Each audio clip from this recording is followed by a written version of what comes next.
Bienvenidos a la semana número 25 de Geografía. En esta semana vamos a continuar con el tema de cultura. Estoy grabando este audio a las 10:30 de la mañana, por lo tanto van a escuchar quizá algunos ruidos y hace demasiado calor, así que tengo el ventilador prendido. Ese ruido que escuchan constante es el ventilador. Entonces vamos a continuar con el tema de cultura. El aprendizaje esperado obviamente es el mismo que el de la semana pasada, que ven en pantalla. Los temas van a ser 3: la diversidad cultural en mi localidad, convivencia y espacios interculturales, así como el patrimonio cultural en el mundo y en México. Los énfasis son reconocer la diversidad cultural como base para la convivencia intercultural de los contextos locales, así como distinguir la relevancia del patrimonio cultural de México y del mundo, así como su clasificación y ejemplos más representativos. Bueno, para entender esto, obviamente, tenemos que retomar muchas cosas que vimos la semana pasada, dado que abarcamos varios temas en esa semana. Empezamos con la diversidad cultural en tu localidad. Evidentemente, mientras mayor es la población de un lugar, es decir, mientras más personas hay una mayor diversidad cultural. Por ejemplo, una ciudad, ustedes que probablemente hayan ido a Puebla o a la Ciudad de México o incluso a Jalapa, se darán cuenta que es muy diverso. En los pueblos pasa lo contrario, dado que terminan siendo todos parte de una o de varias familias. En este caso, les pongo a Arroyo Hondo. Aunque es el pueblo más grande de la zona, pues prácticamente son varias familias que viven en un mismo lugar y que han sido emparentadas unos con otros y prácticamente terminan siendo casi todos de la misma familia. Ahora bien, diferencias culturales. Sin embargo, dentro de los pueblos podemos encontrar diferencias interesantes y aquí entra la geografía. Nosotros tenemos que analizar, tenemos que observar para poder entender y explicar muchas cosas que son bastante interesantes para la materia de la que estamos hablando. Recuerden que hablamos la semana pasada sobre religión. Si nosotros retomamos ese tema, quiero que se pongan a analizar, aunque no sean de Arroyo Hondo, pero probablemente hayan estado ahí, cuántos templos, o sea, edificios religiosos. Recuerden que el templo es la edificación e iglesia es la edificación más la feligresía. Por lo tanto, es correcto decir templo tanto para los donde se celebran los cultos religiosos cristianos, evangélicos, protestantes, católicos, etc. Entonces, ¿cuántos templos hay alrededor del parque o enfrente de la manzana del parque? ¿Ya se han puesto a pensar en eso? Y no es que sea malo o no es que sea bueno, simplemente es interesante para la materia y para el tema de cultura. Si observan en la imagen, podemos ver 3 templos religiosos alrededor del parque. ¿Qué significa eso? Que la religión es algo muy importante para la población de ese lugar. Y no solo eso, sino que han aprendido a convivir estas denominaciones religiosas. Recuerden que partimos de la religión cristiana para llamar a todas las demás denominaciones, a las que probablemente pertenecen la mayoría de ustedes. Y es algo muy interesante porque no sucede así en otros lugares del mundo. En otros lugares del mundo no hay tanta aceptación a tener diversas denominaciones religiosas y es ahí donde empiezan muchos de los problemas. Entonces ahí en la imagen vemos un templo católico y 2 templos evangélicos de diferente denominación, obviamente. La convivencia. El que una persona pertenezca a una u otra denominación religiosa no lo hace, como les dije, ni buena ni mala persona en la mayoría de los casos. Porque obviamente hay gente mala, pero no tiene que ver a la denominación religiosa a la que pertenezca. Simplemente son personas que cometen delitos, pero no importa su religión o su denominación. ¿Qué opinan de esto ustedes? ¿Cómo se llevan con sus compañeros que van a otra iglesia o a otro templo o que no pertenecen a ninguna denominación religiosa? Pónganse a pensar en eso.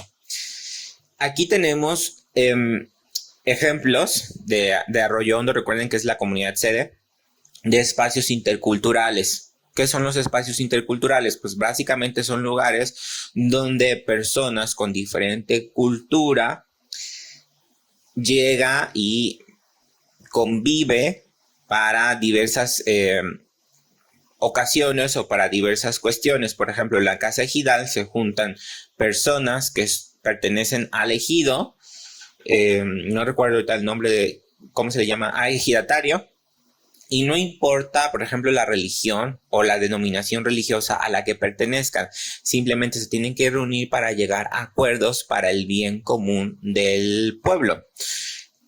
Abajo tenemos el parque. Cualquier persona puede ir a disfrutar del parque, estar un rato. Obviamente su denominación religiosa no implica el que pueda o no pueda divertirse o pasar un rato. Y también tenemos una cancha de fútbol o básquetbol, no recuerdo bien de qué es, pero de la misma manera pueden pertenecer al mismo equipo personas de diferentes religiones o con diferentes creencias y no pasa absolutamente nada, o no debería pasar absolutamente nada. Cuando pasa y existe este tipo de discriminación es cuando tenemos o nos metemos en problemas como sociedad porque algo estamos haciendo mal. ¿Tu comunidad respeta la cultura?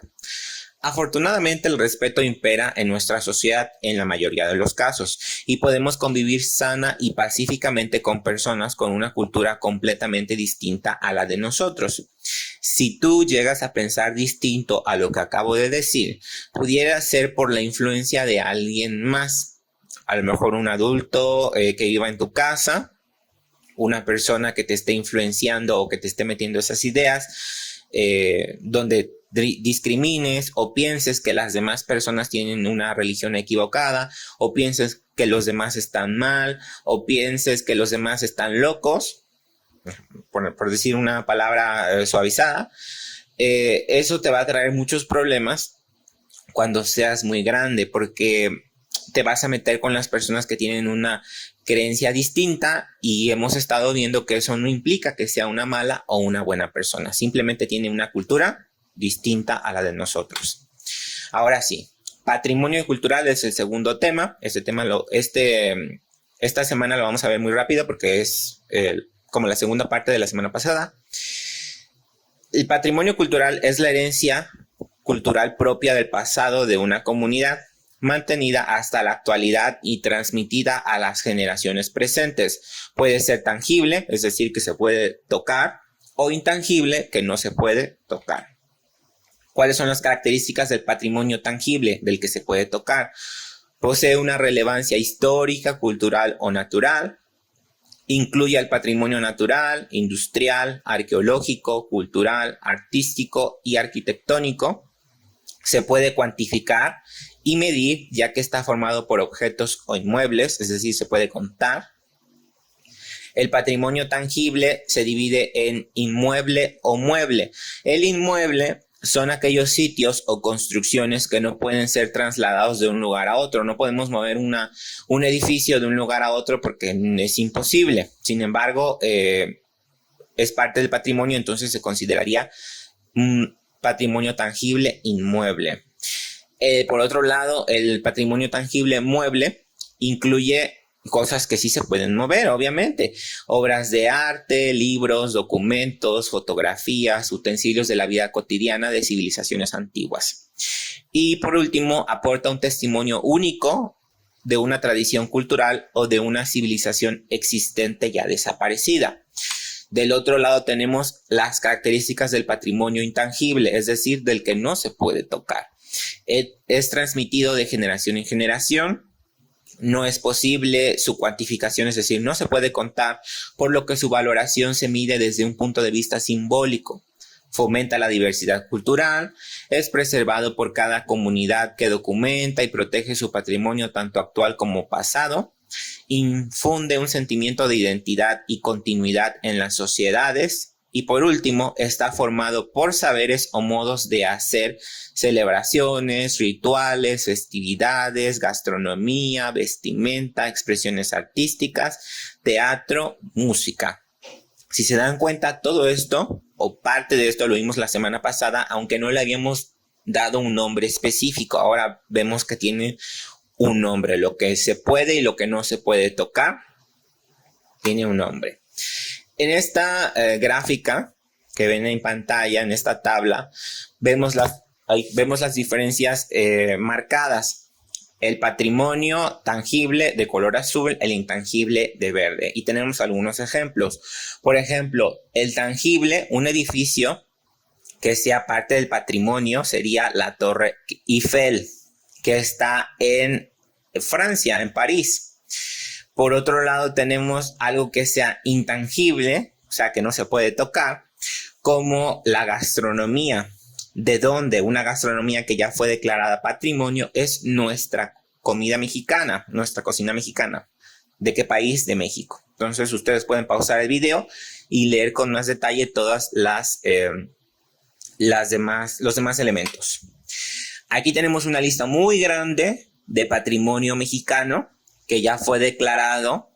Son 35 en espera de que sean muchas más, de que no se pierda ninguno, porque este patrimonio se puede acabar o puede estar en peligro de acabarse. En algunos países así sucede, entonces se espera que ninguno de la lista de México que ustedes puedan leer se vaya a perder. Entonces, todos estos lugares son muy bonitos. Toda la lista que está ahí es espectacular, por lo tanto aparece en la lista, fue declarada como patrimonio por algo.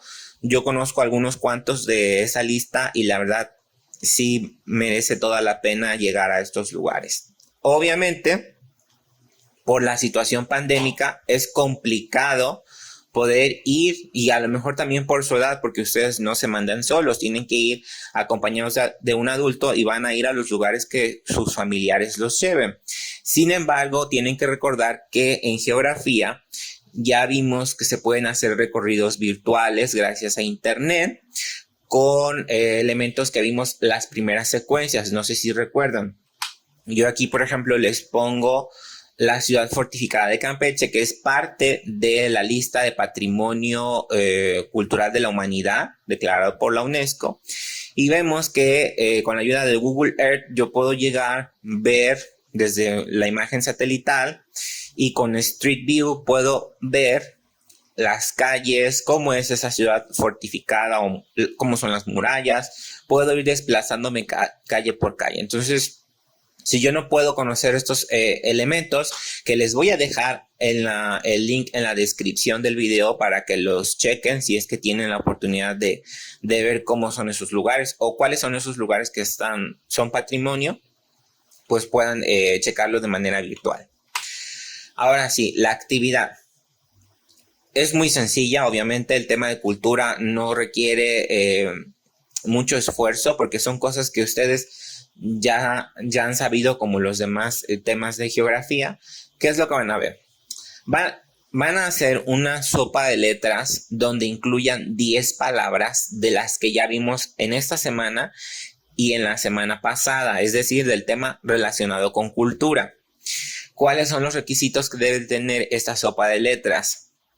Mínimo 10 columnas de manera horizontal y 15 filas de manera vertical.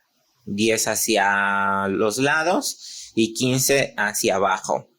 Puedes hacerlo en la libreta o en una hoja aparte, como ustedes se sientan más cómodos. Aquí les pongo un ejemplo de sopa de letras para los que no recuerden qué es una sopa de letras. Y obviamente no les pido que así sea el orden de las palabras ocultas, sino que ustedes pongan el orden que ustedes deseen. Obviamente tienen que recordar cuáles son esas palabras importantes o palabras claves que vimos en el tema de cultura. Lógicamente, una de esas 10 debe ser cultura porque es el tema principal, pero ya será las demás a elección libre para ver cuáles son las que ustedes escogen. Y pues nos vemos la siguiente semana. Yo sé que es un tema muy corto, afortunadamente para los que no les gusta ver tanto tiempo el video, pero no meritaba más tiempo este video. Entonces nos vemos para la siguiente semana.